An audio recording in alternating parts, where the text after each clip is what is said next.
Europe کا ایک پادری ٹی وی پر دیکھتا ہے، حج کے مناظر کو دیکھتا ہے کہ بیت اللہ کا طواف کر رہے ہیں لوگ، کوئی ایران سے آ رہا، کوئی توران سے آ رہا، کوئی کہیں سے آ رہا ہے، کوئی کہیں سے آ رہا ہے، اور سب ایک ہی لباس میں طواف کرتے ہیں بیت اللہ کا. تو وہ پادری ٹی وی کو دیکھ کر، حج کے مناظر کو دیکھ کر یہ کہتا ہے کہ کاش اگر یہ مسلمان حقیقتاً اس جیسے ہو جائیں تو دنیا میں کوئی مائیکل لال ایسا نہیں جو ان کی حکومت کو روک سکے.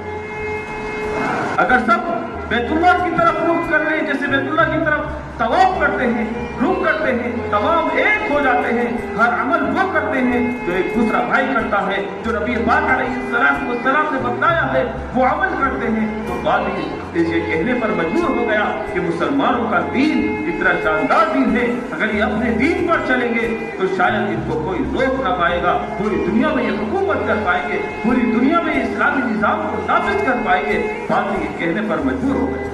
غیر لوگ ہمیں دیکھ کر سبق حاصل کر رہے ہیں، لیکن ہمیں آپس کے انتشار سے فرصت نہیں، ایک دوسرے کی برائیوں سے فرصت نہیں. یہ عید الاضحیٰ کا پیغام یہ پیغام ہے کہ اگر اللہ کو ایک مان لو، مشرکوں میں سے مت ہو. یہی حضرت ابراہیم علیہ السلام نے فرمایا تھا، انی وجہت وجہی للذی فطر السماوات والارض حنیفا وما انا من المشرکین، کہ میں مشرکوں میں سے نہیں ہوں، میں اس ذات کی طرف اپنا رخ کرتا ہوں، اپنے یکسوئی کے ساتھ اس ذات کی طرف رخ کرتا ہوں جو زمین اور آسمان کا مالک ہے. زمین آسمان کا مالک کون ہے؟ وہ مالک ہے جسے کہا جاتا ہے قل هو اللہ احد اللہ الصمد لم یلد ولم یولد ولم یکن له کفوا احد. وہ ذات ہے، وہ اکیلا ہے، وہ تنہا ہے، اس کا کوئی شریک نہیں، اس کا کوئی ہمسفر نہیں. وہی ذات دینے والی ہے، وہی ذات دینے والی ہے.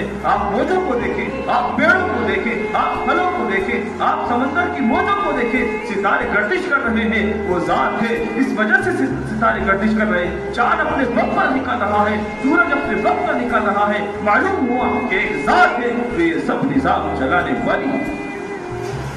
یہ سب نظام چلانے والی ایک ذات ہے جس کا نام اللہ ہے، جس کا نام اللہ ہے. اللہ ہمارا خالق ہے، اللہ ہمارا مالک ہے. یہی قربانی کا اصل مقصد ہے. اصل عقیدہ یہ ہے کہ انسان اپنے دل میں یہ تحیہ کر لے کہ اللہ ہی سب کچھ ہے، اللہ سب کچھ کرنے والا ہے. جب انسان کے دل میں یہ پیدا ہو جائے گا، اللہ اس سے راضی ہو جائے گا، انسان سے، انسان اللہ سے راضی ہو جائے گا. پھر اس کو جینے میں بھی مزہ آئے گا، مرنے میں بھی مزہ آئے گا. جب محبوب جان مانگتا ہے تو جان دینے میں بھی مزہ آتا ہے. اللہ تبارک و تعالی ہمارے چھوٹے بڑے تمام عملوں کو قبول فرمائے، ہماری کوتاہیوں کو، گناہوں کو معاف فرمائے. اور جو عید قربانی ہے، قربانی کے اللہ صحیح طریقے سے کرنے کی توفیق عطا فرمائے. وآخر دعوانا الحمدللہ رب العالمین.